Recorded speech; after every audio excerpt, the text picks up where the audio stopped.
সেই দায়িত্বটা পান, আপনারা জানেন। তো আজকে শেখ হাসিনা চলে গেছে এত বড় গণহত্যা করে, এখন পর্যন্ত তিনি কৃষি মন্ত্রণালয়ের তিনি সচিব হিসাবে এখনও বহাল রয়েছেন। তো এই জন্য তো আমরা যুদ্ধবিগ্রহ করিনি। এভাবে আমরা 44 জনের তালিকা আমরা কিন্তু দিয়েছি। এখানে আমরা 5 জনের মানে 6 জনের আজকে এনেছি আমাদের সময় স্বল্পতা আর জায়গার স্বল্পতার জন্য। তারপরে বঙ্গবন্ধু সমন্বয় যে পরিষদ সেটির অ্যাক্টিভ সদস্য এবং তিনি যে ডক্টরেট ডিগ্রিটা পেয়েছেন আব্দুল মান্নান সাহেব, সে মান্নান সাহেব ছিল ওটা সদস্য সচিব, তো তাকে এই ডক্টরেট ডিগ্রি দিয়েছে এবং সেই ডক্টরেট ডিগ্রিটা নিয়ে অনেক প্রশ্ন আছে। তো উনি কি করেছে, উনি শেখ হাসিনাকে আজীবন প্রধানমন্ত্রী হিসেবে দেখতে চায় এরকম একটা বক্তব্য তিনি দিয়েছেন এবং সকল ধরনের আলোচনা অনুষ্ঠানে তিনি থাকতেন।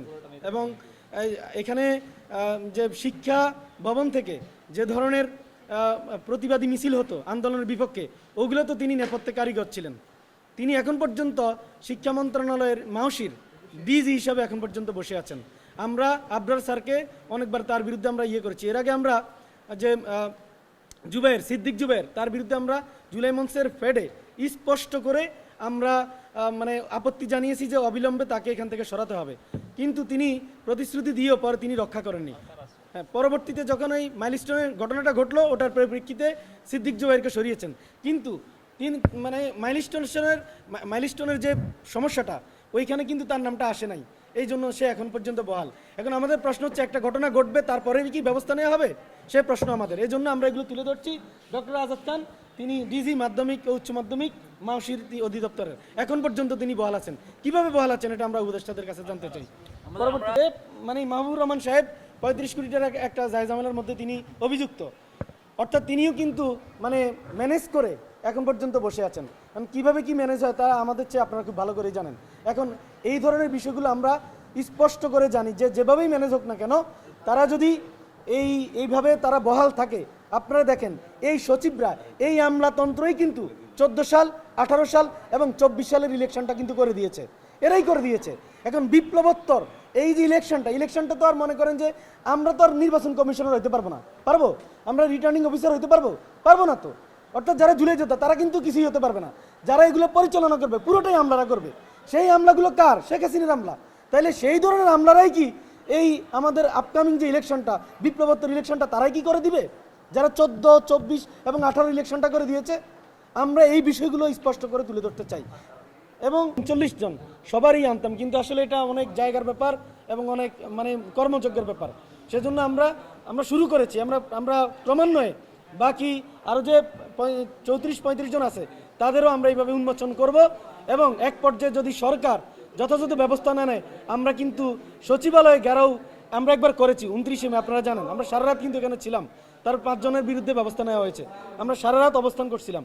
আমরা প্রয়োজনে জুলাই মঞ্চের যে কয়েকজন হোক না কেন যারা প্রকৃত দেশপ্রেমিক তাদেরকে নিয়ে আমরা আবার প্রয়োজনে সারা রাত অবস্থান করে সেখানে আমাদেরকে গুলি করে খুন করে ফেলুক। আমরা এইরকম প্যাসিবাদী রাষ্ট্রে আর বাঁচতে চাই না। আমরা তো জীবন দিছি, দেওয়ার পরেও এখন পর্যন্ত এই যে রাষ্ট্র এখন পর্যন্ত প্যাসিবাদীরা দেশ চালাচ্ছে, তাদের কাছে আমাদের ধর্ণা ধরতে হচ্ছে। এইরকম দেশ আমরা চাই না। এই দেশ থেকে আমাদেরকে মেরে ফেলুক, আমাদেরকে গুলি করুক, কোনো সমস্যা নাই, আমরা মরতে অভ্যস্ত হয়ে গেছি। কাছে যে শপথ আপনি চিন্তা করেন, এই রাষ্ট্রপতিকে যখন আপনার নিয়োগ দেওয়া হয়, নিয়োগই বলবো, এটা সম্পূর্ণ নিয়োগ দেওয়া হয়, তখন এক সাংবাদিক ভাই, আপনাদের এক ভাই জিজ্ঞেস করছিল ওবায়দুল কাদেরকে এখন কিসের জন্য অপেক্ষা? আপনার জন্য অপেক্ষা। মানে কি পরিমাণ তামাশাপূর্ণ হইলে একটা রাষ্ট্র এভাবে চলতে পারে? এরকম তামাশা কইরা একটা দেশের সর্বোচ্চ চেয়ারে, রাষ্ট্রের অধিপতির চেয়ারে বসিয়ে দিয়েছে, তার হাতে আমরা শপথ নিব? সেটা সম্পূর্ণ অবৈধ।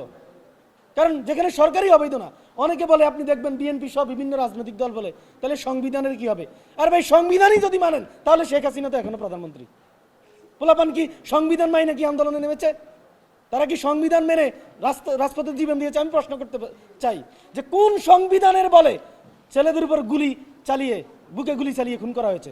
কোন সংবিধানের বলে? সংবিধান এখন বাংলাদেশে নাই। এটা একটা বিপ্লবের দেশ। এই দেশটাকে, বিপ্লবটাকে নষ্ট করে দিয়ে দেশটাকে একটা মানে সংকটের মুখে ঠেলে দিয়েছে এই অথর্ব ইন্টারিম সরকার। এবং আমরা গভীরভাবে আশঙ্কা করছি এই ইন্টারিম সরকারও হয়তোবা ভারতেরই একটা ষড়যন্ত্রের ফল। তারা যখন দেখেছে 1 তারিখে যখন জাতিসংঘের বলকার তুর্ক যখন বলেছে যে এই আর্মি যদি আন্দোলনকারীদের উপরে বড় ধরনের বল প্রয়োগ করে তাহলে we will rethink about your piece mission, যে তোমাদের যে পিস মিশন এটা নিয়ে আমরা কিন্তু রিথিঙ্ক করতে বাধ্য হব।